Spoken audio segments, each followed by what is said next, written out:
everything that you've Oh. shared has been amazing. And that's why I picked up my phone.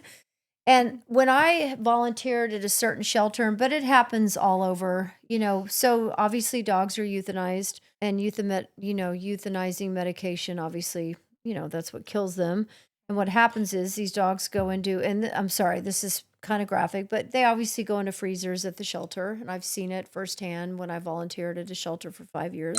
And Also at the vet hospital. Yeah. That's also what, yeah. But what happens too is that, well, at a vet hospital, I think it's a little more, they're probably not putting big barrels. No, they are not put in Yeah. big. If you've Yeah. taken your pet to be euthanized at your animal hospital, they are treating Treat it it like- as that's right. great care. Our Yes. shelters, unfortunately, and I'm just going to speak out now because the truth is the truth. And I'm not saying that, I think, and we're digressing again. I think the sheer number of dogs and cats and other animals that are coming into our shelters, it's overwhelming for people that work at our shelters, but I think we have to do better. But the protocol is that, they're euthanized, they're put in barrels, or put in a freezer. But what happens is a lot of these euthanized animals at our shelters, and I've seen the rendering trucks come and pick up the bodies, they're put into food. Oh. Yeah. What? Yes. No. Yes. Oh. It's right here. You're going to have to cite your source on that. How to one. avoid products with the highest risk of containing euthanized pets. Absolutely. And Is that for fish food or? No, this is for animals. Our animals, our pets. So this goes into and we can cite the source later, but I've known this for years. Euthanized pets in commercial dog food. Oh. So, and what this article talks about, and we can again cite this later. Oh no, but send that to me. I will. Because I need to educate myself. I had no idea. Yeah, absolutely. So by anonymous, we're referring to meat-based ingredients that do not specify the source animal. So if you're buying pet food that has meat meal in there, you don't have any idea what the meat meal is. And unfortunately, this is something that has happened previously, and I'm not sure if it's still happening, but from this source it is. So euthanized pets from our shelters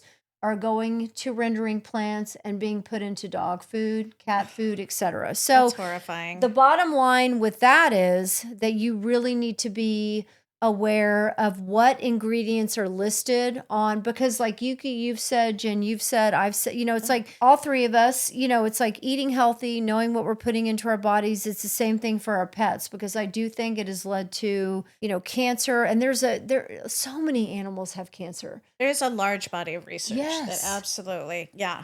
Yes. And the fact is this, it's just a really simple rule. If you don't know what it is, then would you eat it for yourself? No. Would you serve it to someone you love? Just that simple. That's right. If you looked at your wilted lettuce, you wouldn't make a salad for those you love and yourself to eat for dinner. It's like, but if you don't know what's in it, that's even worse. Yeah.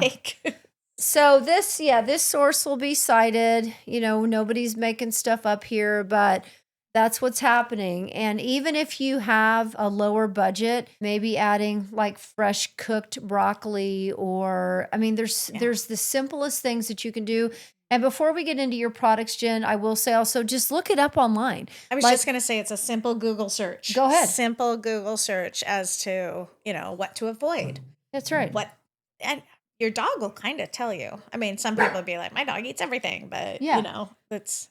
So they can do look online, like you said, Google researching what is safe for dogs, right? Right. Or can I feed cantaloupe to my dog? Right. Or, that's an obscure thing. But if you're sitting there eating some and they want some, it's a quick little thing to check. Yeah. But it's not an obscure thing. It's a safe thing to do. Like, can my dogs eat cantaloupe? Can my dogs eat tomato? Okay, and actually, just to go back to what I just read about, animals being euthanized in our shelters and rendering plants coming and picking them up and going into our food, not our food, but food for our pets. So in 2018, actually, CNN did a story or an article about traces of the euthanasia medication. I wouldn't Propofol. even say. Well, Propofol is the brand name from Abbott Laboratories, but it's not a and medication. I don't know the generic name, but it is actually it's an anesthetic. Can be used as anesthesia, but it's a euthanasia drug it's what kills animals. Most of the euthanasias, and it was found in certain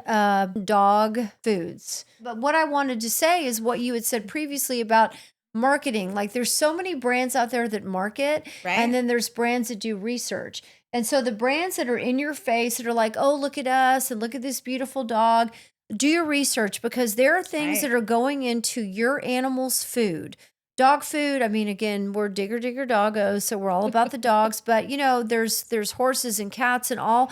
You really have to be thoughtful about what you're feeding your animals, because it'll save you also in the long run vet bills and The heartache. cancer and the heartache of all of a sudden your dog is sick, even on the lowest scale, like your dog's having allergies. What we see on TV and what they're pushing is not what's best. It's just not what's best. So really look into it. But it's true what you Right. said. It just all comes in together. It's like, wow, it's just not, it's the marketing is so in your face, and it's like, but that's not even the truth. Marketing is like smoke and mirrors. Marketing, and I've been a sucker for it. I'm one of the easiest having a life career of being a salesperson. I am the easiest person to sell to.